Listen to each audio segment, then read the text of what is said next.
By the way मुझे अब तुम बातें कर ही रही हो, तुम्हें थोड़ी सी तुम्हें समझ ज्यादा है हमें से। हाँ, चलो मानी तो सही, कभी कभी यूं ही।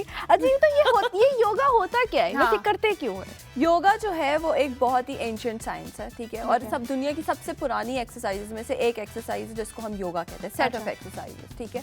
और योगा बेसिकली बगैर किसी इक्विपमेंट के की जाने वाली एक्सरसाइज है, जिसमें आपको किसी भी इक्विपमेंट की जरूरत नहीं होती। आप इसको दुनिया में कहीं पर भी मैट पे, सोफे पे, बिस्तर पे, कहीं पर भी प्रैक्टिस कर सकते हैं, ठीक है। और योगा बेसिकली दो चीज़ों पे कंसिस्ट करती है, एक आपकी नाक यानी सांस लेने का काम हो गया, और दूसरा आपके पोस्चर्स, ठीक है। तो दो चीज़ें मिला के एक योगा साइंस बनती है, ठीक है। तो आप कोई भी पोस्चर जो करते हैं योगा के अंदर वो हमेशा सांस के साथ किया जाता है, जिसमें हम ब्रेथ वर्क फॉलो करते हैं। बात सुन, ये जो सब बोला है ना, मैं रील बनाऊंगी ना, पीछे से वॉइस ओवर करते हैं। ब्रेथ से आप करते हो तो how does it is connected with the weight loss and stuff? Because मैंने सुना है कि योगा से वेट लॉस इस वजह से होता है कि जब आप मूवमेंट करेंगे, एक्टिविटी करेंगे, चाहे वो आप ब्रेथ वर्क के साथ करें या ब्रेथ वर्क के बगैर करें, तो आप कैलोरी लूज करेंगे क्योंकि आप एक्टिविटी कर रहे हैं।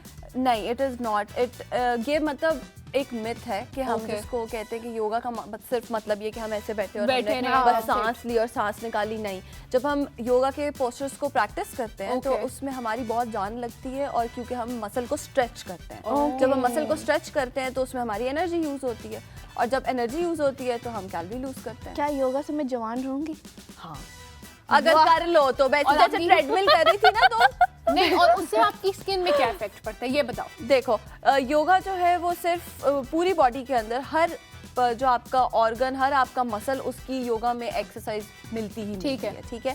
जब आप इनहेलेशन और एक्सहेलेशन यानी ब्रेथ वर्क के साथ कोई एक्सरसाइज करते हैं तो उससे ये होता है कि आपका ब्रेन ऑक्सीजनेटेड होता है, ठीक है। अगर आप अपनी नेजल कैविटी यानी नाक को इस्तेमाल करके नाक से इनहेल और नाक से एक्सहेल करें तो आपका ब्रेन ऑक्सीजनेटेड रहता है, और उससे आपके फेशियल मसल्स भी ऑक्सीजनेटेड रहते हैं, ठीक है। सो इन रिजल्ट ये होता है। और फिर आप जब योगा के पोस्चर्स करते हैं तो आपका जो ब्लड फ्लो है वो आपके फेस की तरफ आता है। जब आप पोस्चर करेंगे, फॉरवर्ड बेंड करेंगे, साइड बेंड करेंगे, तो आपका ब्लड फ्लो जो है वो आपकी अपर बॉडी की तरफ आता है, जिससे आपको फाइन लाइंस और कमिंग एजिंग जो होती है वो डिले हो जाती है। आती तो है लेकिन डिले हो जाती है।